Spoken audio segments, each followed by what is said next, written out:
Good morning, everyone. This is very loud, so I'm going to hold it a little further back.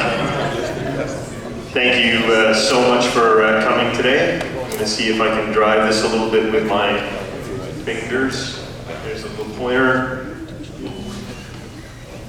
Yes, there we go. Thank you very much. I see some people coming in still. It is about 20 after. I wanted to start at 8:15. We have about 100 people registered in this 400-person room, which is great. We have a lot of elbow room, and you know, that whole look to your right, look to your left thing won't work here. We were at the City of Ottawa for the last 4 years, and the City of Ottawa has a nice little theatre that they gave us to use, but I had to change venues this year, and I actually liked this place quite a bit. Very good service and lots of space. We got moved because I had no idea the city has the first right of refusal on space, even if you book it. So, a little word of warning there, just in case you have your event, to try and make sure you have the space for sure. So again, thank you very much for coming, and this is kind of my learning opportunity, and I bring in people that work that I'm doing, work that I'm interested in, into the city, and give everybody a chance to learn at the same time. And that's what this is really all about. It's knowledge sharing, and we get to meet each other and talk. A lot of you are coming from all over the place, and I love it. I'm very happy to see. And I'm just going to kick in to some matters here. This is a little company that we own, and this is the brand that we manage. And that's how I'm running this thing. We have a little bit of a service that we offer to a variety of different government departments in Canada, as well as overseas in the northern side of this planet, and it's mostly on advisory services and a little bit on a few other matters. And this year at the session, if you've noticed, it's going to be a lot of talks on law. So we were talking last year a little bit about the U.S. Constitution and cyber weapons. I think you remember, those of you who were here last year, we talked a little bit about that. That was really interesting. We've called it a domain of warfare, cyber as a domain of warfare. We talked a bit about that, how it transformed with legal matters, how we can handle things, what we can and should not do. If we take law in one way and apply it a certain way, how does that deal with international impact, political behavior? And this, a little bit about attribution and how we deal with that. Because technically, at the end of the day, it's a choice of the country to make. So we'll get into some of that, but really what I want to kick this off with is some of the really crazy stuff I'm seeing online. And that's really what brought in this theory. Last year, I was thinking after the September session, what should we be talking about? What could we be doing? And I said, you know what, next year's an election. Maybe there's something, and I see stuff like this online. Now, I'm not a big Facebook guy, but you can see there's a bunch of people liking this, not a ridiculous number, and I think that I've given you enough time to read and digest it. I'm certainly not going to repeat some of this. It's just not my style.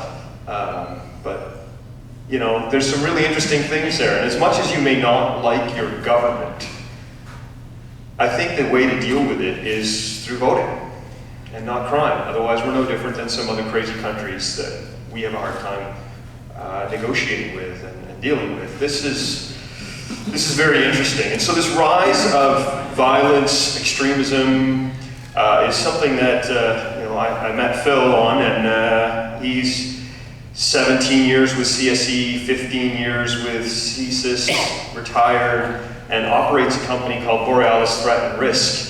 And that's one of the things that I wanted him to discuss and share with us, is what he sees as a consultant in this space and in the rise of violence, extremism, and terrorism in Canada. So I'm hoping that some of these give you a little glean as to what we're seeing in Canada. These are all Canada. Now, the question is, and it's really difficult to ascertain, are these so-named Canadians living here, or are they abroad? Are they causing some kind of disruption, misinformation, disinformation, two different things, in Canada to challenge us and cause some confusion? It's hard to say for sure for us. Maybe somebody else who works in that industry can figure that out. But I'll put a few more up here. I don't know if you can read that one. I'm going to skip it over. Yeah, that was very interesting. That made the news. I'm sure you guys had seen that early this year. So this has been going on since about September, October, just about a year before the election kicks in, and the news picked it up in a cycle into January.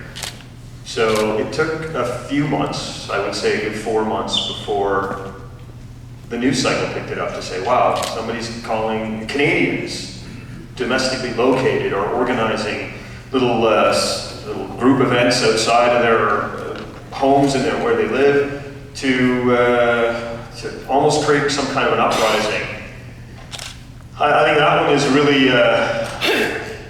interesting, that first one way up top there. And the comparison with Louis Riel, you know, we're talking 1800s behavior, late 1800s behavior into kind of calling upon it today. And I was just fascinated by how people are willing to put this online and how they think.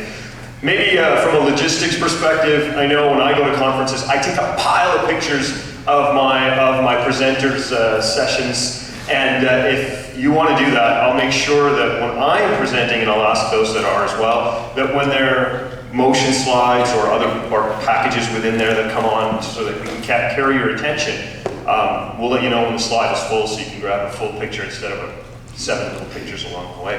And that being said, yeah, this is very interesting stuff. I can share these with you if you're so interested. I'm not there to share the propaganda about it, but more about the fact that it's happening. Another one over here, and a few more over here. It's quite large, actually. And then we have this. I'm hoping to bring it back to a little bit of funny. And and you know, what is election security? Is it our ballot system? Is it the misinformation, disinformation? Is it the interesting behavior of what's happening around the world with respect to the Ukrainian elections, and the behavior from what we see as Russian behavior into that, the European Parliament elections that just happened? Is it something that happened across in Germany in 2017 in their elections, or the midterms and the full elections of 2016 in the US, or the largest democratic election of the world in India, or even Estonia, a small little country of about 1 million and change domestic living residents, and e-citizens as well, I guess. So it's a very interesting thing. What does it mean? And I think it kind of means a little bit of all of that. I'm very confident in Canada our ballot counting and electoral system is fine. I'm more concerned here about our information being shared, and that's why those first few slides are up there. So hopefully that gives you a little bit of frame of what's happening. And I guess from a legal perspective, we have a few speakers coming in. One of them is Tassilo Singer, Dr. Tassilo Singer. He's from Germany, the Bundeswehr. How many are familiar with all that German language terminology? Anyone? Come on. Some defense folks over here, you don't have to be shy. He's not going to tell you where he works because he can't, but I can. And I blew his cover. No, I'm just kidding. He's head of cyber law at the Bundeswehr, and they actually have a cyber reserve program, just like we have a reserve program. They have a cyber reserve program. Fascinating. And he's head of law for that group. Furthermore, we have Asha Rangappa. I'm sure if you had a chance to see the list of folks, you will have looked her up. And we're really looking forward to have her speak as well on the legal side. But we're going to kick it all off with Phil GURSKI. And Phil, if you don't mind, I'm going to actually hold up a few things while he's standing here. Phil has written 4 books in his time and has a 5th one coming. You may procure them from him. He has a few of them here, and maybe even get them autographed from him. And that's kind of an age thing. I think it's more cool to get a selfie with the kids these days, but an autograph is fine too. Phil, thank you so much.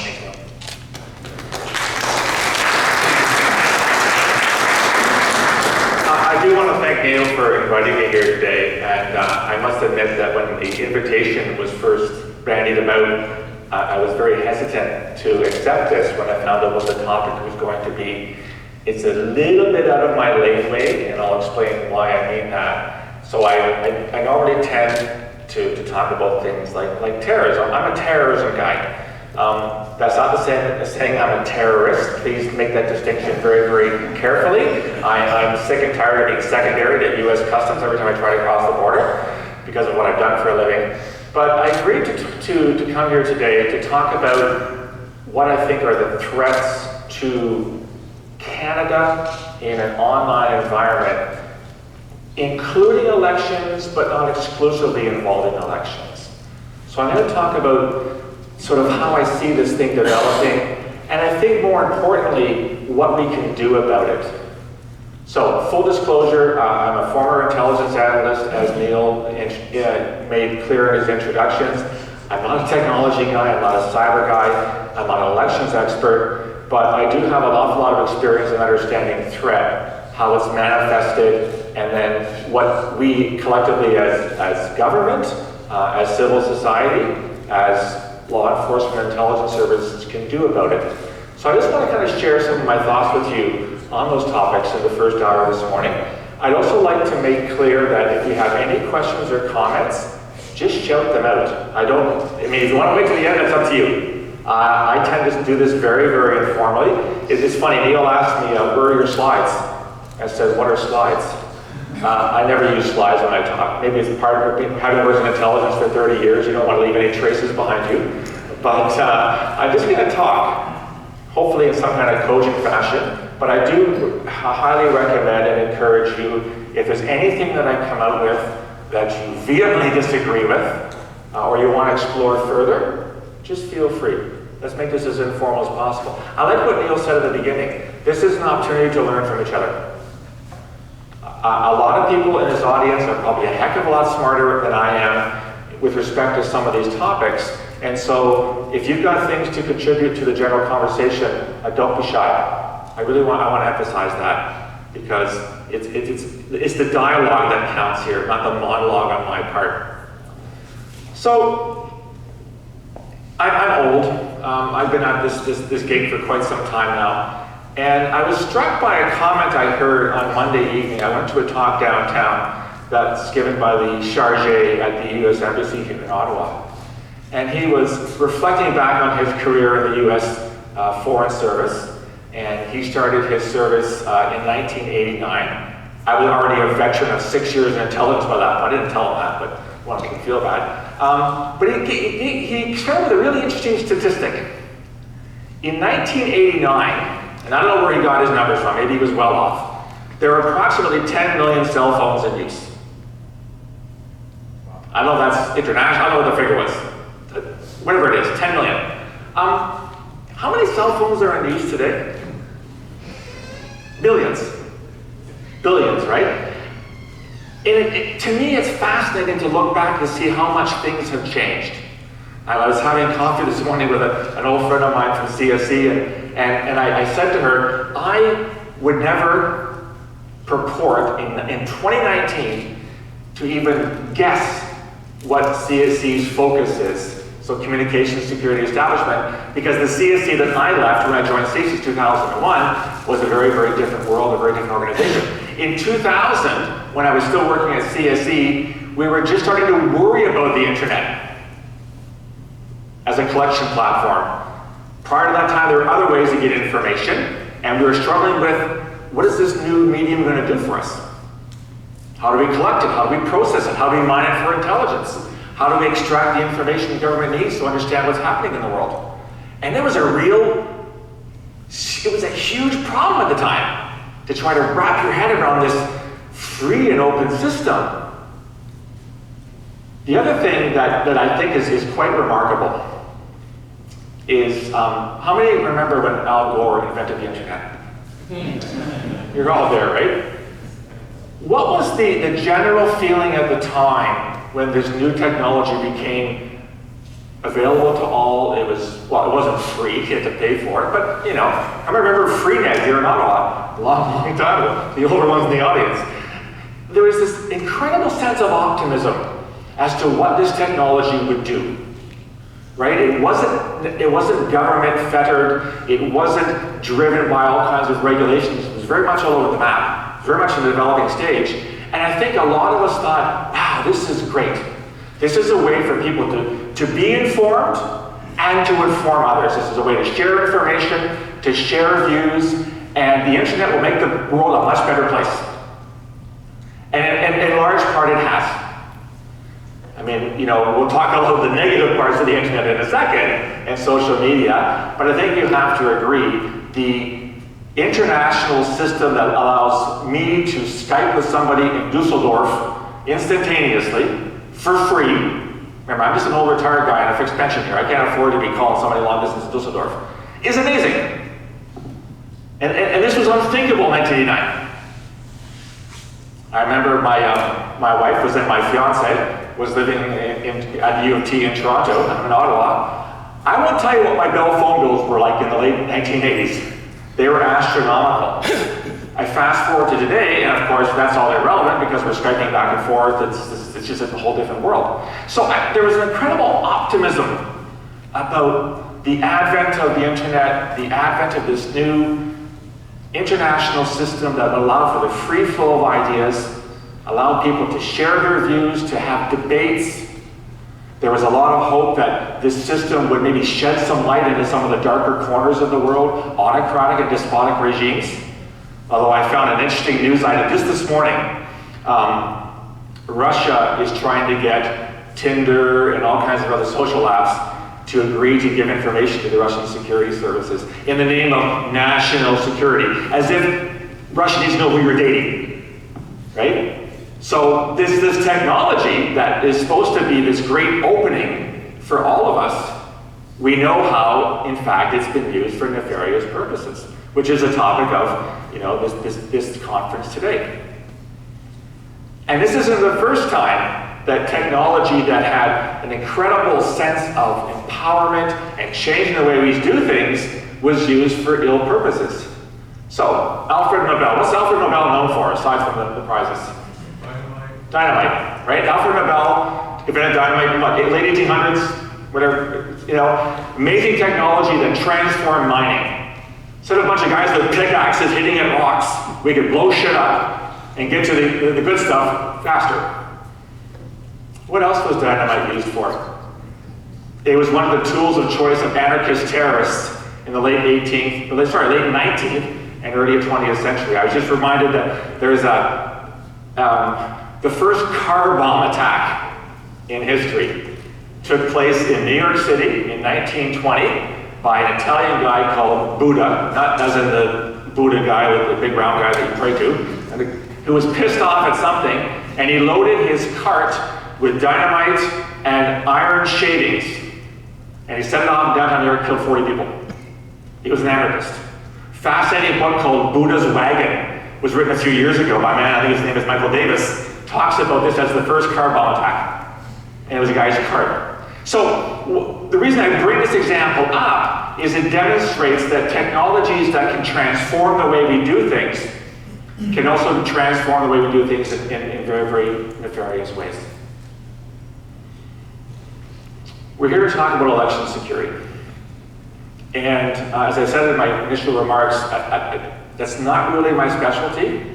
Coming from CSIS, for those of you that haven't memorized the CSIS Act, the mandate of CSIS is really, it's spelled out in Section 2. And in Section 2, there are 4 things that CSIS is empowered by Parliament to investigate. There's foreign espionage, which of course is a topic we have to worry about. There's foreign interference, and I would argue that election security is foreign interference. What happened in 2016 in the United States was clearly foreign interference. Neil mentioned Estonia, other elections with Germany, the elections were affected by foreign interference. There's violence, terrorism, that's Section 2C, that's my specialty. And then there's Section 2D, which is subversion, which rarely gets talked about in Canada. We haven't had a good old coup in this country for quite some time, but you can argue some of the messages that Neil put up earlier, some of the statements being made on Facebook are a little bit scary. I'll come back to that in a few minutes though. So from a serious violence perspective, why does this matter? Well, it matters because, as I noted, the amazing, the wonderful technology that is the online environment and social media apps and the way to communicate back and forth has in fact been usurped to a large extent by terrorist groups. So I'll start sort of internationally, and then I'll return to more of a domestic focus. A lot of talk about Islamic State these days. According to the president, who shall remain nameless, they're apparently defeated. Every intelligence person on the planet doesn't believe that to be true. But if there's one thing about Islamic State, which had its heyday from 2013, 2014 to about 2018, there's one thing you've got to give them credit for. It's their exploitation of online resources. They were masters at it. When I was with xCSIS, we would monitor this stuff on a real-time basis to figure out what are they posting, what are they saying, most importantly, who's reading it, who's reposting it, who's commenting on it. The slide that Neil put up with the Facebook postings, who's liking this, who's thinking this is a good idea, who wants to go one step further. Because when you work for the security service, the first thing you want to know is there somebody sitting in his living room or in his basement here in Ottawa or in Toronto or Vancouver or Regina who thinks that what Islamic State is posting is a good idea? Does it appeal to me? Does it speak to me? Does it inspire me? Al-Qaeda in the Arabian Peninsula even had an e-magazine called Inspire. I've got all the issues at home on my bookshelf. It's kind of my collection of Inspire magazines. And they were incredibly effective. They got their message out in real time. And we know from looking at terrorism as it's developed over the past 20 years or so, that these messages did resonate. They did inspire people. They actually convinced people to act in accordance with what these people were saying, the propaganda, the messaging. One of my favorite articles in the Inspire magazine series was, kind of cutesy, how to make a bomb in the kitchen of your mom. And there were actual instructions with pictures. Step A, put the kids in another room because shit blows up prematurely sometimes, right? Gather these materials, put them together in this particular proportion. And we do know that people have actually followed these instructions. How many remember in July of 2013, there was a foiled terrorist plot in Victoria, BC. These were two converts to Islam, recovering drug addicts, who decided that blowing up the BC legislature on Canada Day was a good idea. And they were inspired by the Boston Marathon bombings 3 months earlier. And they copied the recipe for pressure cooker bombs from what the Tsarnaev brothers used in April. So this stuff does resonate. It does spread it around. And this is one thing that terrorist groups did really, really well, was to get their message out there. And to get explicit instructions out there. If you're following what's been happening in the past few months alone, with the attacks in Christchurch, with the attacks in Sri Lanka, people are building on previous attacks. The manifesto that was issued by the terrorists in Christchurch, New Zealand, cited Alexandre Bissonnette, the mosque shooter in Quebec City in January 2017. He cited a terrorist attack in Stockholm in which a little girl called Ella was killed, and his attack was to seek revenge for her death. She died in an attack in Stockholm when a Swedish, I believe it was Uyghur, drove a van into a very crowded pedestrian mall in Stockholm and killed a dozen people. Then the attack in Colombo and other parts of Sri Lanka on Easter Sunday, Islamic State put out propaganda saying this was in revenge for what happened in Christchurch. So what I'm trying to tell you is that these people are learning from each other. And they are building on each other's acts. And the way in which they learn from each other, largely but not exclusively, is through the online environment.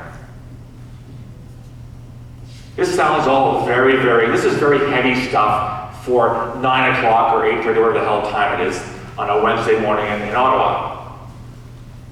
There is a silver lining to this. Neil had a lot of quotes from Facebook, excerpts from Facebook that he put up there. And it does sound scary. And I'm really hopeful that my former colleagues at xCSIS and my friends at the RCMP are actively trying to figure out who these wankers are. This cannot be dismissed. You dismiss this at your peril. The silver lining is that the vast majority of people who do post information of this nature are truly wankers. That's the technical term for it, wankers. They don't go further than venting themselves online. They sound angry, they sound like they're ready to do something. The vast majority never go beyond that. I know that from experience, having worked on counterterrorism investigations at xCSIS for 15 years.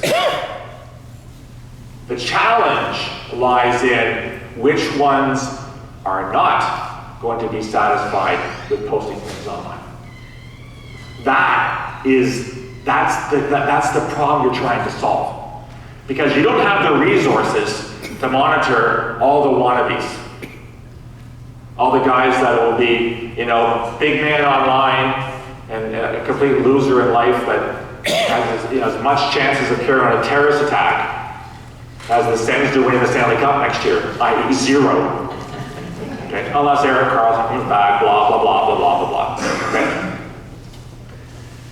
So the big challenge for your security services is what is it about some of these guys that actually makes them more dangerous than the vast majority? And that's hard. Anybody who thinks that there's a profile to these terrorists is deluding themselves. There is no profile. We learned that through hundreds of investigations and years of analysis that we did at xCSIS. You can't pin this down to, if this person looks like this, or if this person posts this, that's the one you have to worry about. And when you work in security intelligence, you learn very quickly that you are collectively only as good as your last failure.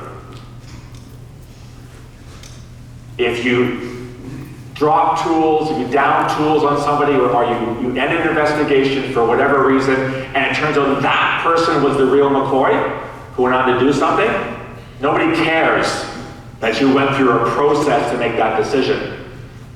They only care about it. You blew it, people are dead. And I think that the mosque shooting in January 2017 is a prime example of that. So, in case you didn't know this, in the months leading up to that attack in 2017, and this is public information, I'm not betraying any secrets here, xCSIS acknowledged it had looked at the far right as a threat to public safety and determined that they were just a bunch of wankers. They were disorganized, they weren't serious about it, they were the ones that were happy to simply vent their frustrations and their anger and their misinformation online. And now we have 6 people dead because a young man walks into a mosque on a Sunday evening with a weapon and opens up fire. The question becomes, why weren't you investigating him? Why, if he didn't cross your radar, why didn't he cross your radar? Something wrong with your human sources? Something wrong with the way you guys carry out counterterrorism investigations? That's the only thing Canadians are going to ask. They don't care that you said, look, we looked at these guys. And when you work in the security intelligence realm, you've only got so many resources.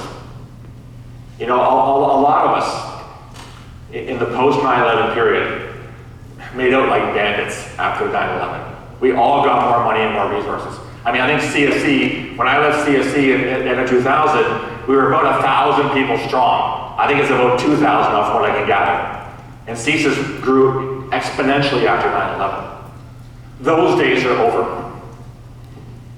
In an era of budget restraints, you're going to double xCSIS size, you're going to double CSE size? No, you're not. So you're constantly being asked to look at a bunch of serious national security and public safety priorities with the same box of resources. And if you move resources from A to B, that's the equivalent of robbing Peter to pay Paul. And I can tell you this, this is a little bit anecdotal, but having worked during the Cold War, this is how old I am, during the Cold War in the 1980s, which we won, right? We all won the Cold War. When the Soviet Union collapsed and the East Bloc collapsed, guess what happened to all of our resources looking at the Soviet Union? They all got a handshake, thank you for your service, now piss off. That's exactly what happened. Because the perception was, we don't need you anymore. You've done your 25 years, you've helped keep Canada safe, now go do something else. Anybody want to say that what's happening in Russia is not a national security priority right now for Canada? And I bet we're struggling on what to do about it. A lot of our expertise was simply pensioned off. So this is what it's like working in a national security environment. Even if the vast majority of people are ones that, when push comes to shove, will not do anything, you still have to figure out which ones those are, and which ones are the ones who are clearly capable, or more dangerously, not just capable, but intent on doing something harmful. So all those guys posting stuff on Facebook, yeah, just looking at them, you can just tell. This is, I do a lot of media interviews, and I do a lot of call-in shows, and there's always Angry Bob from Scarborough, right? Angry Bob from Scarborough will call in and say, what the fuck is CSIS doing, and what the fuck, this is Angry Bob from Scarborough. And Angry Bob from Scarborough just can't wait till the next call-in show, so he can vent his frustration. I'm not worried about Angry Bob from Scarborough, because that's as far as he's gonna go. But some of the language in some of those Facebook postings is really, really worrisome. And Neil and I were talking about this before. This is going to sound naive, I apologize. I still have some sense of optimism in my late 50s. It almost struck me as un-Canadian. Like, Neil said, you can dislike your government, you can want to change in direction. We've changed, governments over the past 30 years. We had liberals for a long time, then conservatives, now it's liberals, and who knows what's going to happen in October. That's just the ebb and flow of politics. But what's different, I have never seen the level of hatred. Absolute venomous hatred of people saying the Prime Minister should be killed. The Prime Minister should be shot. I have never come across that in my somewhat shy of 60 years on this planet. That's the kind of thing, if you'll pardon me, I would expect to happen in the United States, where I think it does happen on a regular basis. Fascinating piece from the New York Times this morning about the FBI and how they're struggling to do domestic terrorism investigations. They're running up against First Amendment, freedom of speech, where anything goes. We don't have First Amendment in Canada, and that's probably a good thing. Yes, there's freedom of speech under the Charter, et cetera, but this kind of language is not freedom of speech. This is intent to do violence, or encouragement or incitement to do violence. That's a very different. Yes, sir. Do you think some of this could be being posted by, say, people in Russia or somewhere else? It's entirely possible. And I think that the point Neil made is really apt here. You don't know who these people are. And again, that's the beauty of the internet, right? This is why it was such a great advance in the 80s and 90s, because people in regimes where you couldn't post this stuff could pretend to be somewhere else. And they can inform populations on that. So you're absolutely right. They could be anywhere. I would argue, and this is naive part two, that because most people on the planet couldn't find Canada on a map, and secondly, most people on the planet don't care about Canada at all, that the comments are probably actually made by Canadians. But is it possible it's fake, fake postings? Absolutely. And this is where I'm going to have to stop. I have no idea how you trace that kind of thing. Maybe there are ways, I don't know. I can't spell cyber, right? So I'm not going to go down that pathway. But it's still of concern. It really still is of concern. So the question then becomes, what do you do about it? What do we collectively as Canadians, as governments, as scholars, as specialists, as civil society, as voters, what do we do about this kind of thing? And I do know, having talked to people this morning, that there are a lot of efforts going on right now within levels of government to protect the 2019 elections from that kind of foreign interference. that kind of fake information. And I'm very happy to hear that those efforts are being expended at this point because it's really important. But it's a much bigger question than what is government doing, right? Government's not the only actor here. So if you're following the debate at all internationally, some of the major platform providers like Facebook, like YouTube, like Twitter, are under an awful lot of pressure these days. It seems like Mark Zuckerberg is going from hearing to hearing to hearing to hearing, although not in Ottawa, because he wouldn't lower himself to come to Ottawa. That's a completely different story. His feet are being held to the coals, held to the fire, because of what Facebook is not doing, right?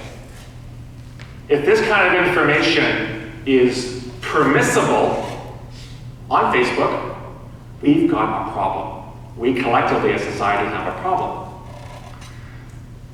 During the Christchurch attacks in March, you probably know that the attacker live streamed his attack. He was wearing a GoPro and he live streamed his attack. Do you know how long that live stream was up before it was taken down?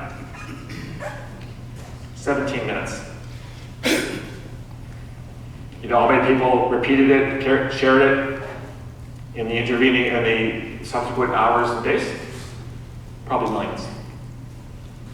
Yes, Facebook eventually shut it down, and then we had the whole manifesto that was posted online. They tried to shut that down, and look, that horse has left that barn.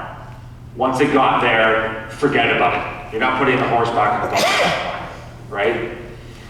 So on Facebook and YouTube, I hear these things with YouTube where I've got a 20-month-old grandson, and you know, not that he's on YouTube because he's only 20 months old, but you know, when he gets to be 2 or 3 or 4, and he types in whatever the hell kids watch nowadays, I was going to say Barney, but I'm really showing my age now. No, apparently Sesame Street's making a comeback. He loves Sesame Street, if you're interested. He'll type in something and he'll watch a video, and then you get the list of recommended videos. If you like this, you like that. Oh, by number 10, he's watching child porn, because that's what YouTube algorithm tells him he's going to like. That's scary. That's really scary. So I think that collectively as Canadians, as consumers of information, we have a right to say, what the hell is your algorithm saying?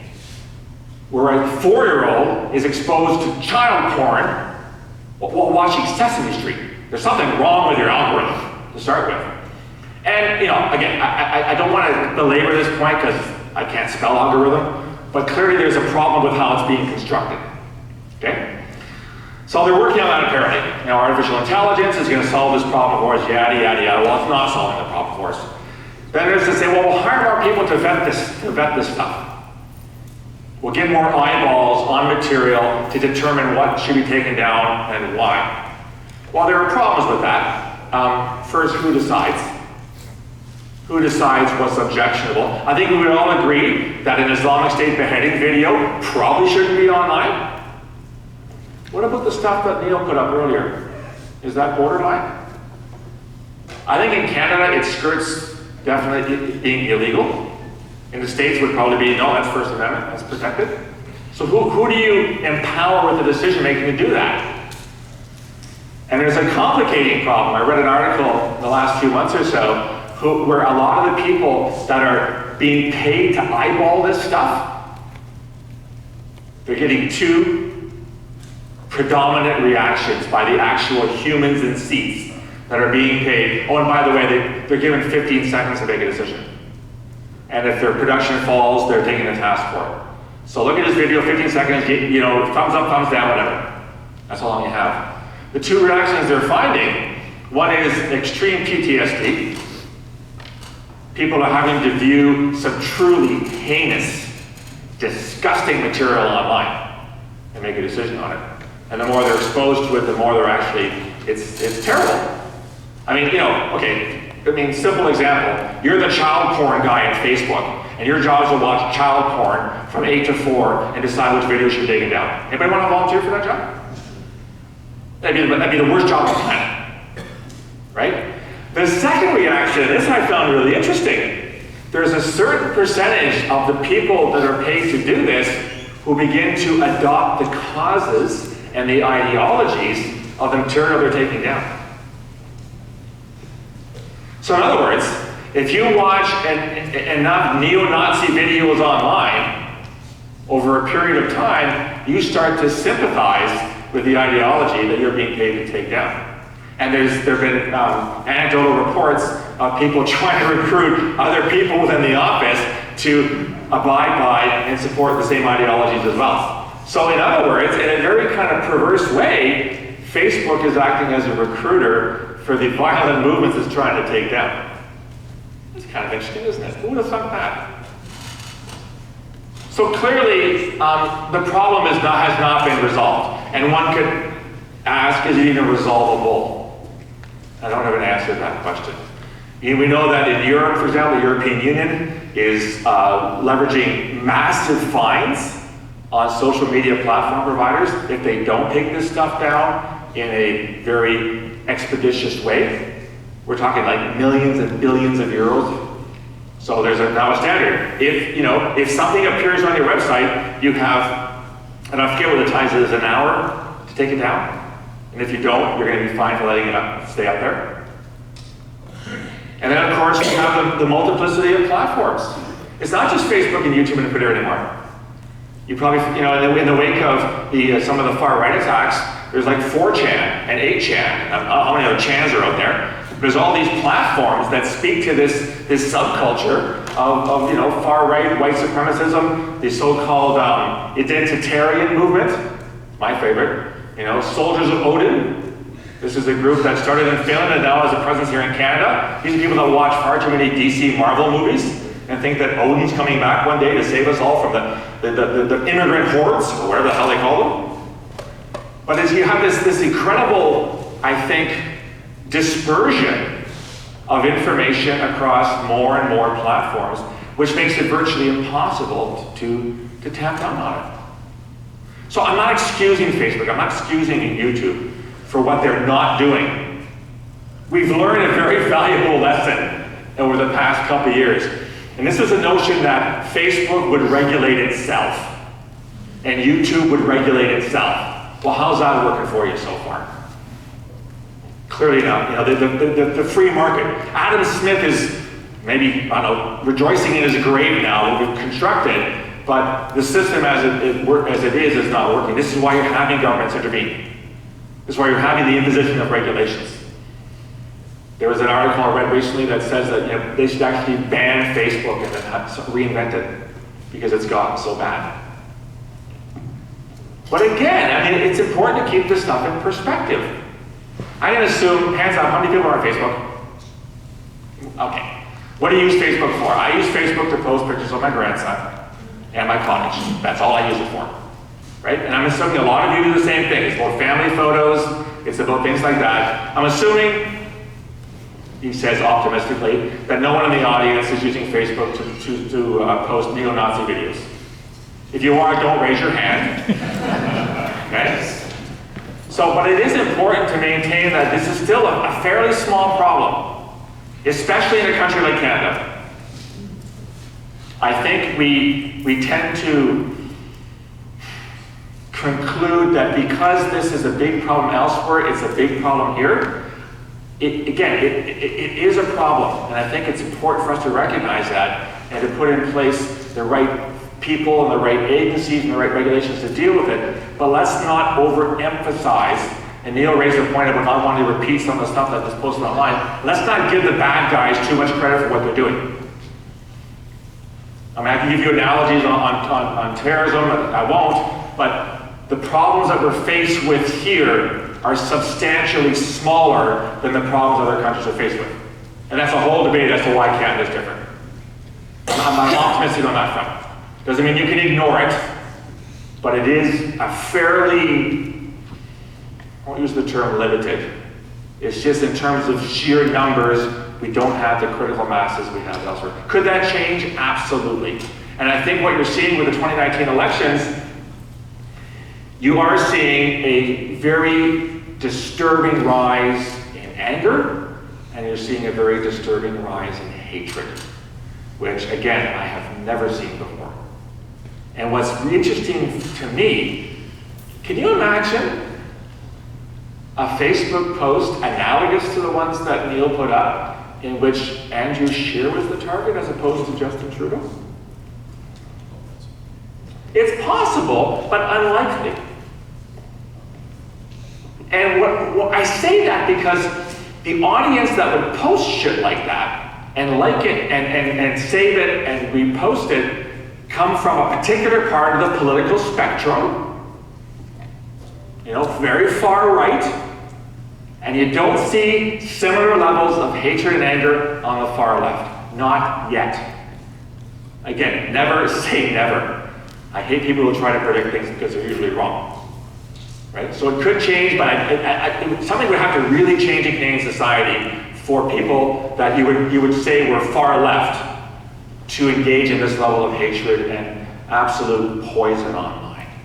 So I do think the numbers so far are relatively low. Yeah?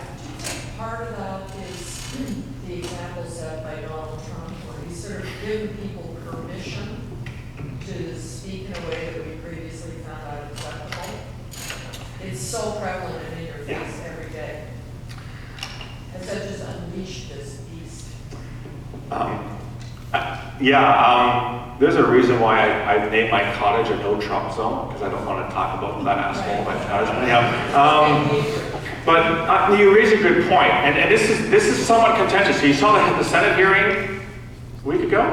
A Conservative MP was kicked out because of remarks he made when a Canadian Muslim who was talking about hate online talked about a certain political environment that was feeding, or maybe not feeding, open to this kind of ideology. I think you're absolutely right, and I think it has been normalized to a large extent. But I would also argue this well predates President Trump. He's making it easier. He's giving it sanction, as you said. He is clearly nudge, nudge, wink, wink at a minimum, or tweet, tweet, wink, wink, or whatever it is he's doing. And I think that's giving people maybe a sense of empowerment. Oh, the president seems to like this, ergo I seem to like this as well. So I think it's a really good point. I think you are seeing that. And you don't see that here. In fact, Andrew Scheer, whatever you think of him, has gone the extra kilometer in the past 2 weeks to distance himself from any of that kind of feeling, right? He wants extremists out of the party. He doesn't want his messaging out of the party. So kudos for Andrew Scheer for doing this. Yeah. Yeah, just just curious about what you said that people don't tend to worry about Canada because we're Canada. But doesn't that create a dynamic where Canada's a good place to hide? In other words, we're going to use Canada as an incubator or a launching point to do what we want to do. Absolutely, and that's happened historically. We know that Hezbollah, for example, uses Canada as a financing network. The Tamil Tigers used Canada as a financing network in the 1980s. You're right. I think there's this notion that, well, it's sort of off the beaten path and it's off people's radar, ergo no one's looking at it. I can assure you that the security services don't believe in that theory, but I think the average Canadians would have a hard time seeing us as that incubator, which I think this is a bit of a tangent, but thanks for raising it. This is why we have to have this dialogue more. We have to have this conversation in the open. We got to talk about what we know, what threats we face, why we're worried about things, to slay that myth that somehow Canada is, this beautiful northern country and nobody would ever do anything bad there. I think Canadians have this incredible sense of naivete when it comes to threat. I certainly saw it even in the government. I was talking to a friend over coffee this morning. 32 years in Intel, and I know that there are people in the government who just had no time for Intel.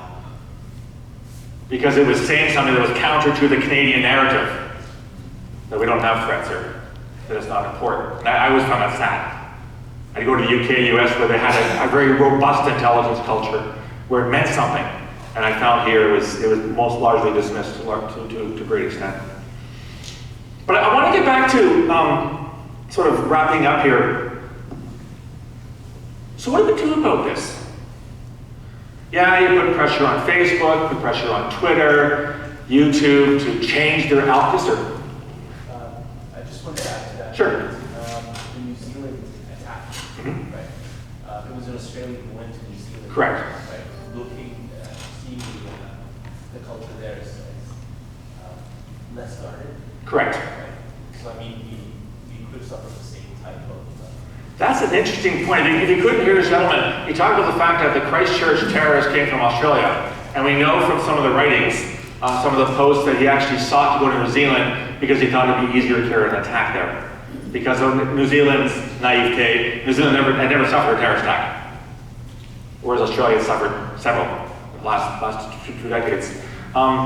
Yeah, that's an interesting hypothesis. And in some ways, it's kind of interesting because when you work for CSIS, the RCMP, or CSE, whatever, the thing that keeps you up at night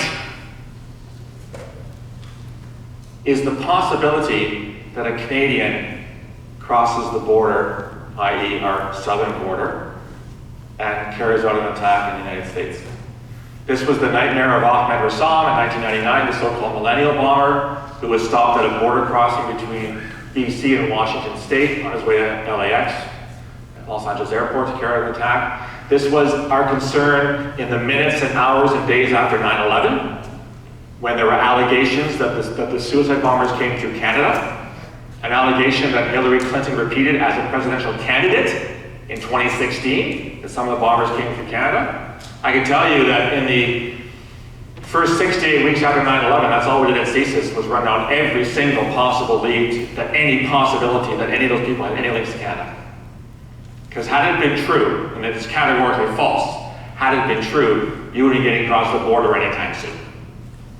If Canada was perceived as being soft on terrorism, soft on threats, and the United States would say, fine, the border's closed. You're not getting across it. So that's an interesting kind of twist on things. Would Americans come north? Would the far right come north to Canada to do this kind of stuff? We already see an amazing trafficking in illegal guns coming from the States, right? Most of our illegal guns, in fact, are American in origin.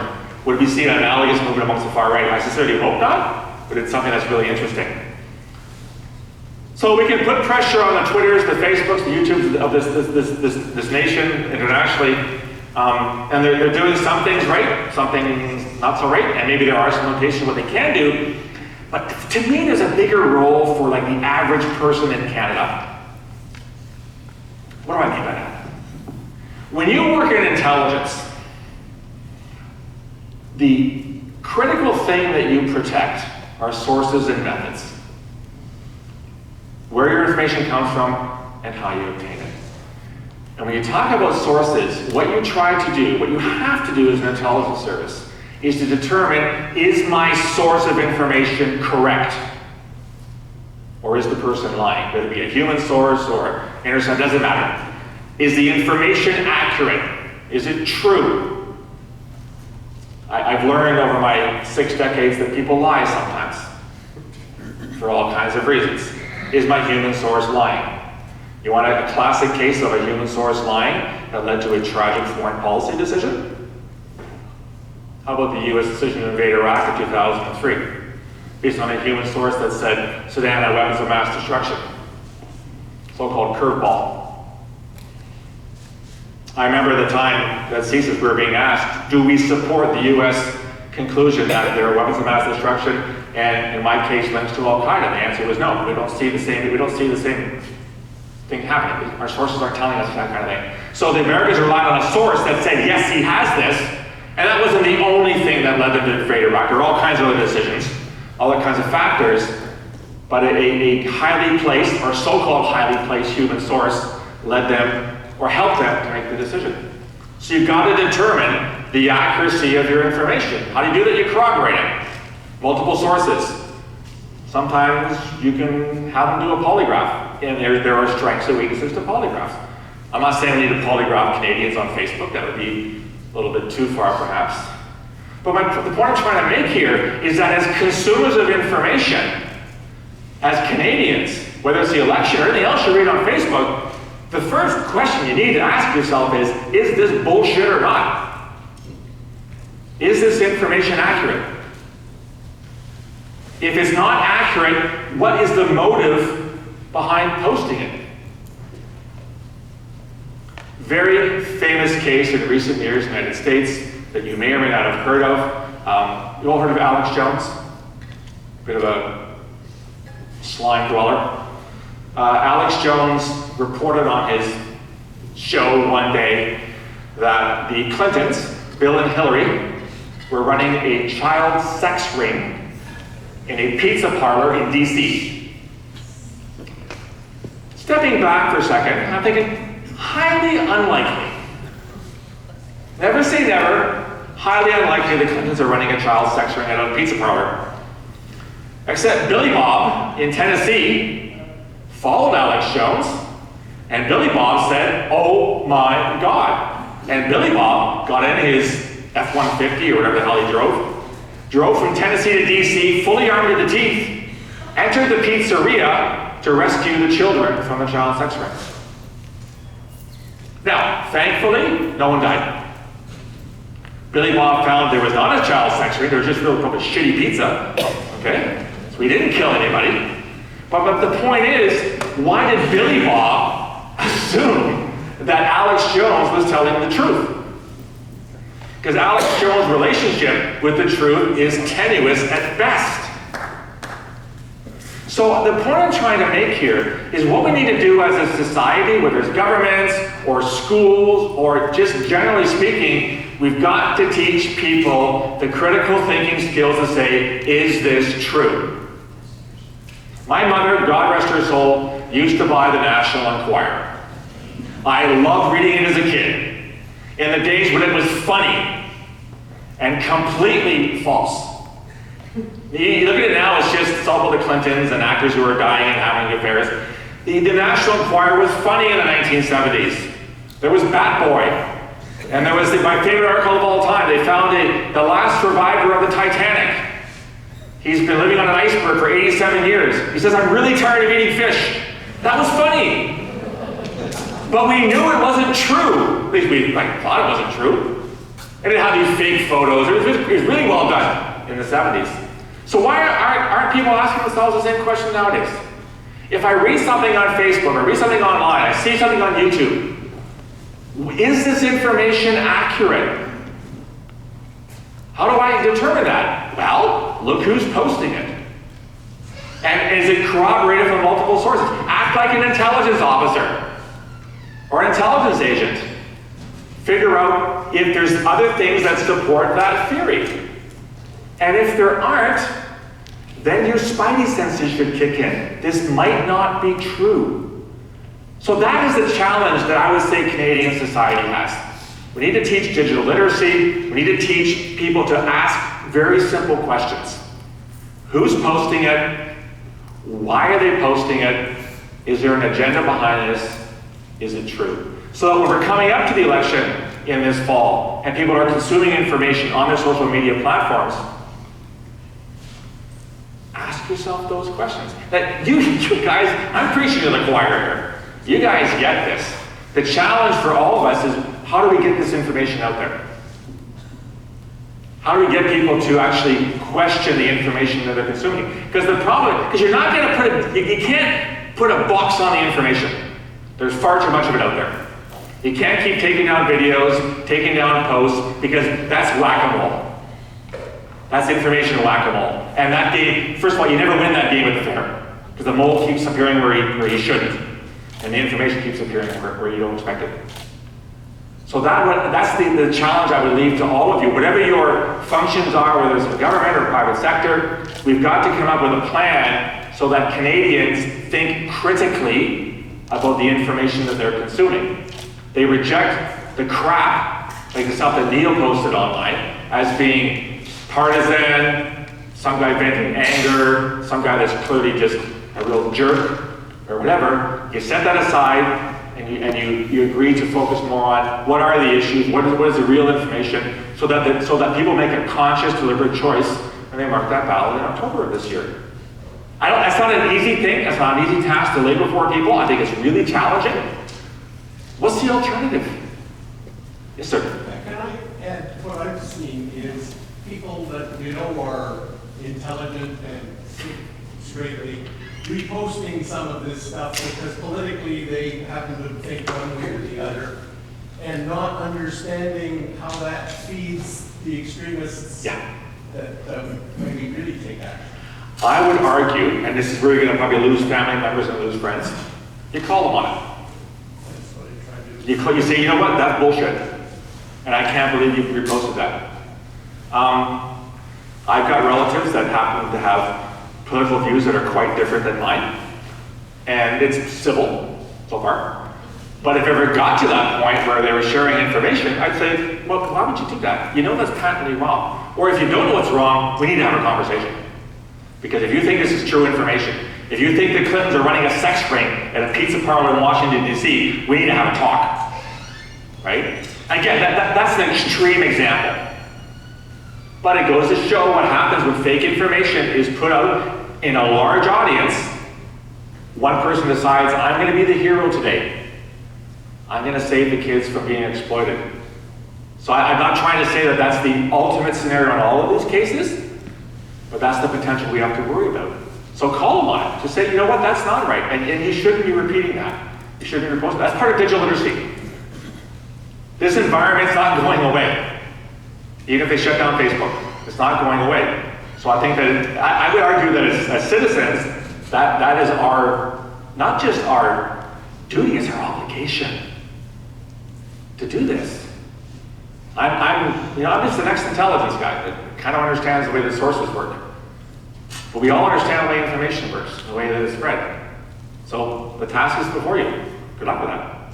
Thank you.